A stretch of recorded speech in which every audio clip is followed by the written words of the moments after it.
What is up, gamers? Today, as promised, we're going to be talking about some of those DLC weapons. Let's get straight into it, shall we? So, without further ado, we have here the M1921 Thompson submarine. Oh wait, no, it's actually the Annihilator? Oh, okay. Because obviously this is one of the most famous guns of World War One. Anyway, all jokes aside, this gun is actually really good for those flanking purposes. It's got the high DPS, the high rate of fire. On the downside though, it's only got 20 round magazine and that recoil pretty hard to control, so not really a frontline gun there, but it's an interesting choice for assaults. Especially when, for example, you need to get up close to a tank and you know you're not going to be facing that many enemies on your way there. This option is a good choice for that purpose, but certainly if you're running through the middle of the enemy team, I'd give this one a skip and go for something like the next gun on our list. And that gun, of course, is the SMG-08. This one is great for frontline assault. It's got that high capacity magazine, 81 rounds, can't be beat on that.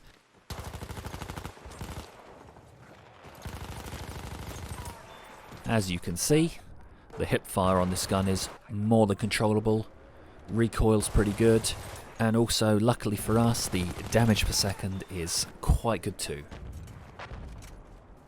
Now you could say that the damage at range on this gun is a glaring weakness, but if you're using this gun right, you'll be up close, so you shouldn't find too much of an issue with that.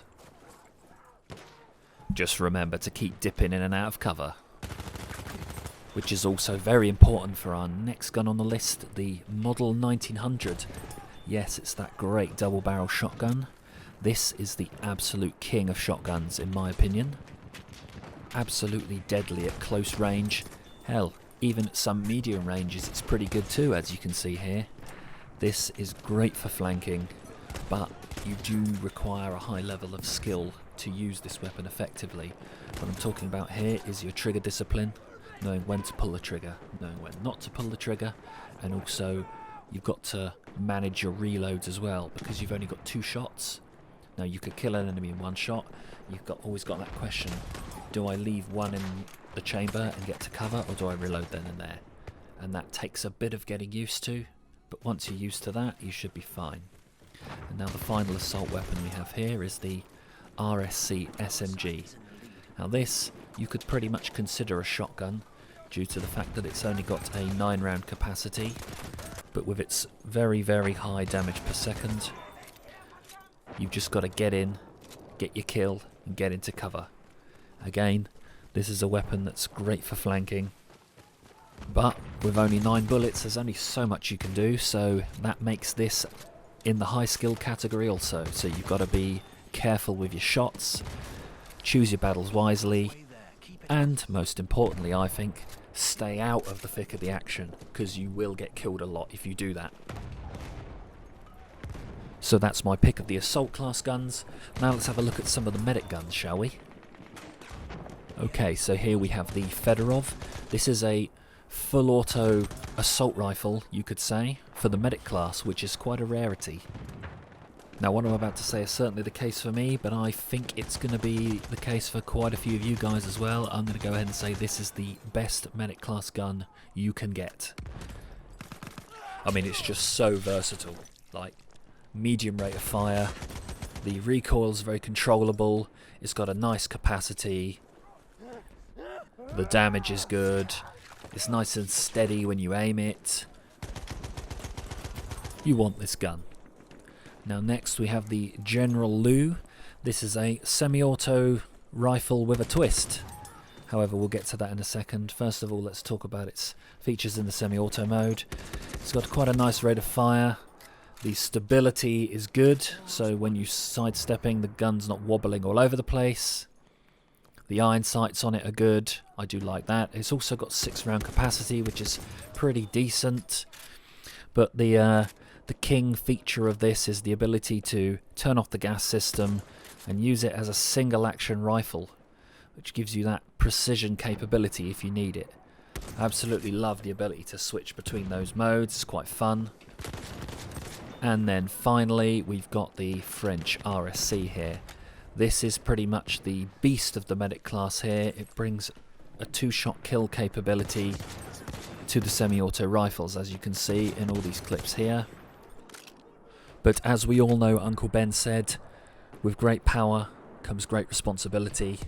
And in this case that means you need to take very careful aim with your shots, because this gun is quite wobbly when you walk side to side, I find. So you need a good stable base to shoot from, which means unfortunately standing still while you fire.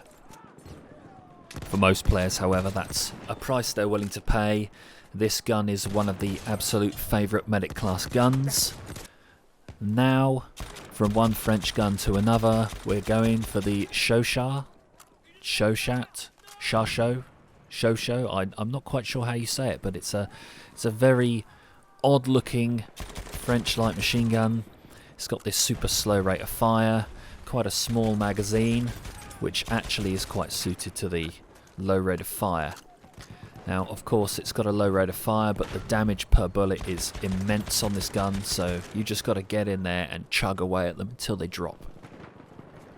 Definitely a run and gun machine gun here in my opinion, but if you do want to take those longer range shots, best thing you can do, stick to controlled bursts of 2 or 3 shots, let the gun reset, go again, rinse and repeat until they drop. You will get kills at range, it just takes a little bit of patience. Now for the next 2 guns, we got some static position MGs, starting with the Perino here. This one's got quite a slow chugging rate of fire, but once you get on target, with that, especially with that bipod deployed, it's absolutely devastating, and you can drop entire squads with ease with this gun. Another fun feature of this is it's got these little stripper clip rounds, so if you want to reload on the fly, you can just drop a couple more in the top. That's a nice little feature on this particular gun. As you will see here though, walking fire, not so great on this gun. You can do it, but it's definitely not recommended. So now we have the second of what we could call the medium machine guns. And I have to say, this is my more favourite of the 2. This one has a higher rate of fire than the Perino.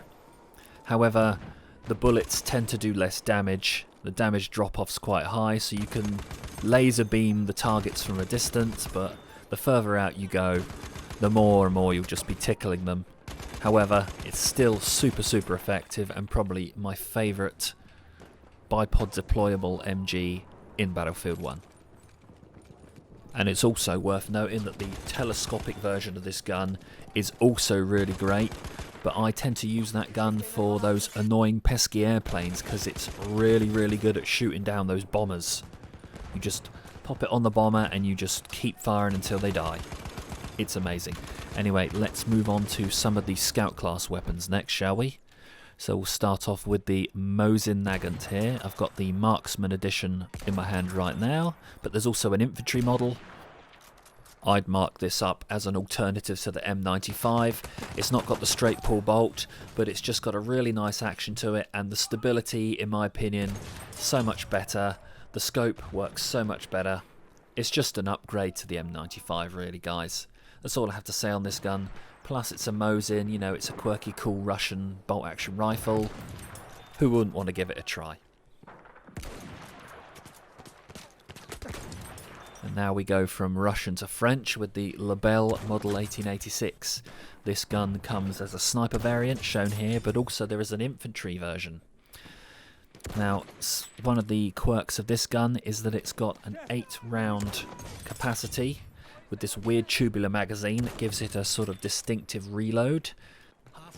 But the thing I have to say I love most about this gun is the sound of operating the bolt. It's just so clunky. Gotta love it.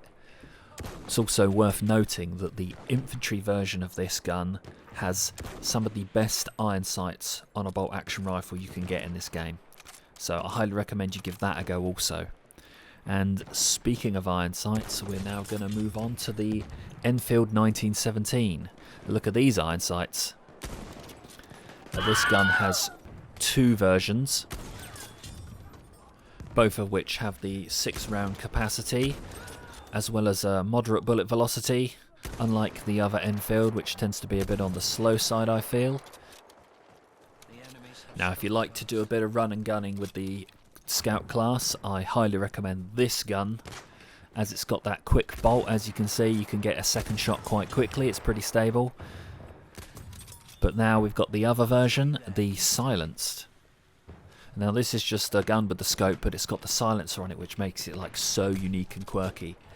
Just, it's so satisfying when you get the kill and that silencer sound goes with it. I don't know, there's just something about it, I love it. So gamers, that was my list of DLC weapons that I think you should absolutely try out straight away. This list was not intended to be exhaustive, it's simply my favourite DLC weapons that I'm bringing to you. So I really hope you get some joy out of those guns. I certainly enjoy using them in battle.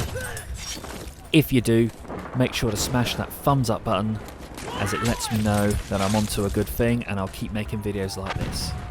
And if you also want to help out more, you could maybe click that subscribe button if you haven't already. You'll get access to all my latest videos and notifications of when I'm streaming, etc. We just hit 200 the other day and I'm keen to keep it growing. Thanks for watching.